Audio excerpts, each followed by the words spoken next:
be sown. Na na na na na na na na na na na na na.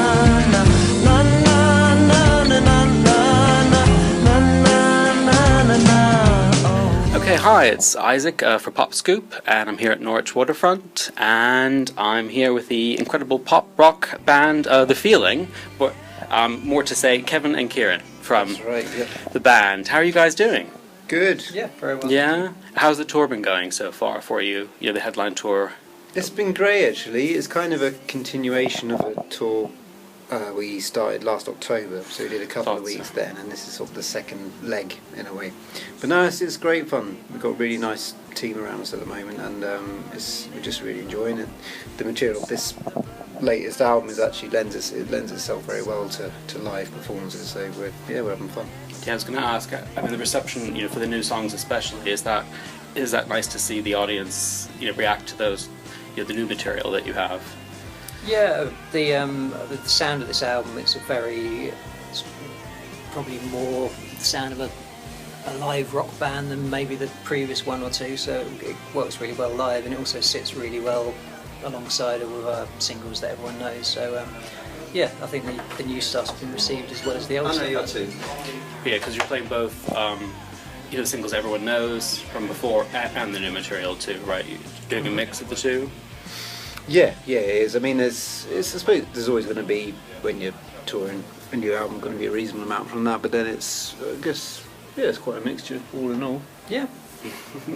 And to quote something from the press a bit, that's always a bit of a, but about this latest fourth album, The Boy Cried Wolf, to quote, they were saying that it's informed by a powerful sense of freedom, and, you know, free from certain relationships that have gone bad, free from your old label.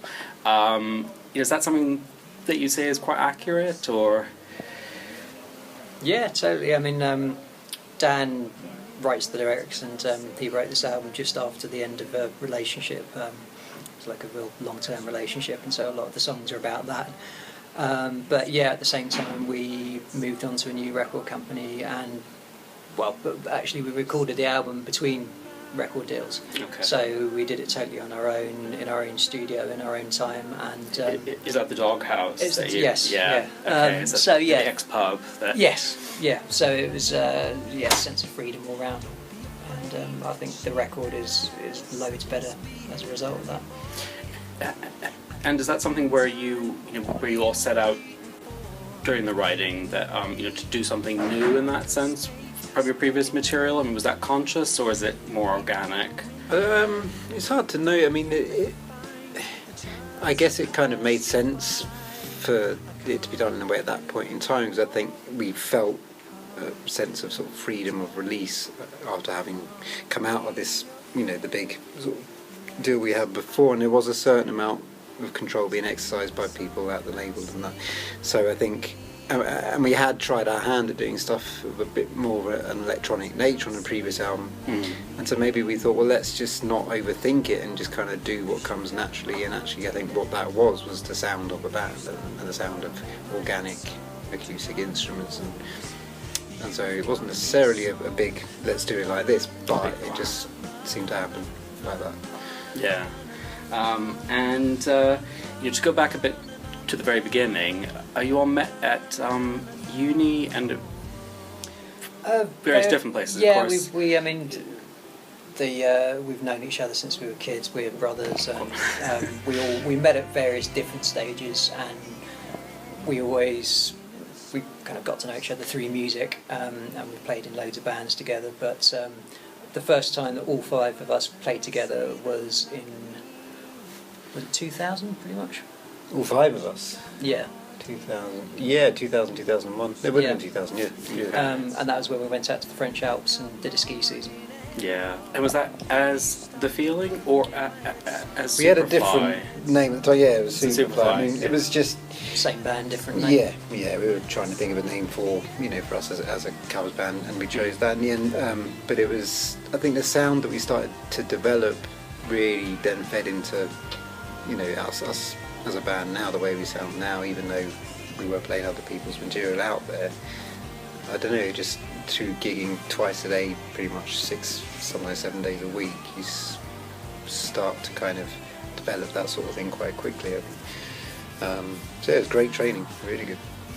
Does that help to play other people's material that way too? That, you know, it's something to learn what you yourself like, what works with the audience, what you yourself might want to play off of. Yeah, in terms of constructing a set, definitely, because you learn, okay, I might need this many songs of this nature to warm them up, and then definitely that sort of thing. And also, but you, from sort of deconstructing other people's material and learning it, you learn from that as well. You learn, that's how they've done that. And from a songwriting point of view, when you're analysing a song you're fond of and you think it's great, you do pick up tricks. Yeah, I mean, it's making your own music. It's not just about the writing the lyrics and the melody. It's all the arrangement as well is a really important part of it. And if you're learning how the best bands ever arranged the best songs ever, then that's pretty good training for when you have to come and do it yourself. And what period do you all feel as a band is the sort of best period for rock that you like, for rock and pop that you both like? I think there's great stuff in every year, really. I mean, obviously there's a load of brilliant classic stuff from the 60s and 70s, but then there were great bands in the 80s as well, like Guns N' Roses were an amazing band, and then some classic bands of the 90s, and so, I don't know, I think that kind of rock stars travelling on private planes being completely decadent and debaucherous, there's obviously a lot of that. It's not quite your style. Well, it isn't, but in terms of that kind of, you know, classic image, there's a lot of that between the 60s and 80s, I guess. But that sound. Well, that's the classic period of band-based music. So yeah, that's where we draw a lot of our influences. Yeah, and do you feel that long period before you became huge helped to sort of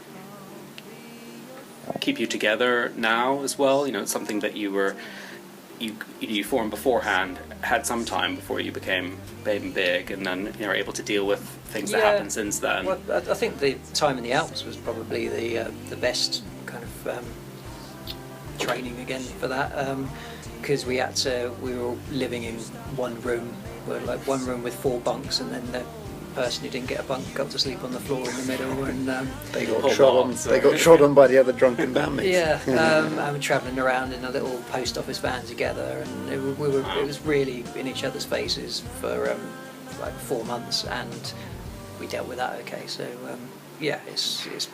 it's always been fine, really. Yeah, it's always been fine and organic that way. Yeah.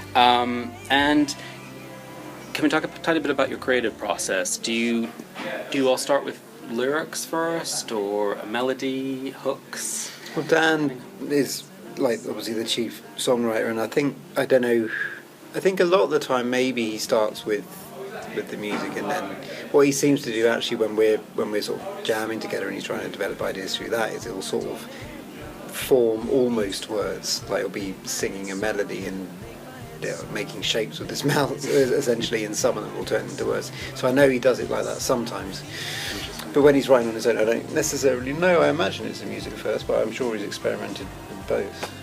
And some stuff's come out of jams as well. It's a similar thing, but all 5 of us at the same time will just be throwing ideas around, and then someone will come out with a line which would turn into either a lyric or a melody or whatever, and that will turn into something that becomes part of the song. So all sorts of different ways.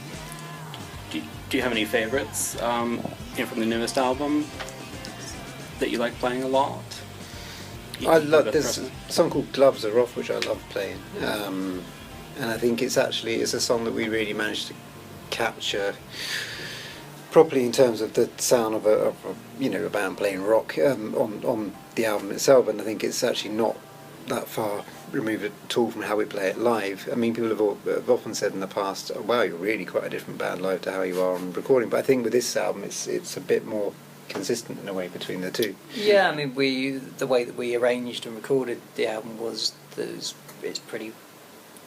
not much on the record that we couldn't play live, like as in that not that much extra stuff added. It's basically the sound of a 5-piece band, so when we play it live it sounds the same but louder. But I love playing that song. I mean, it's a weird hypnotic piano pattern for me, so I can sort of have a little sleep. Yeah. And you? I mean, is there a particular one for you? Yeah, that one. It is genuinely hard because I think all of the ones that we've been doing on this tour, which is probably a good half of the album at least, I think I like them all equally. Fall Like Rain is another one. You'll See, which was the first one I think that Dan wrote, which is like of the breakup songs on the album, that's the most breakup song. And that's lovely. So okay. Yeah, it's hard to pick really. All right. Well, it's been great talking to you guys, and it'll be great to see the set later. And Great. Looking forward to it. Brilliant. Thank you All very right. much. Thank you very much for your time. Cheers, man. Thanks.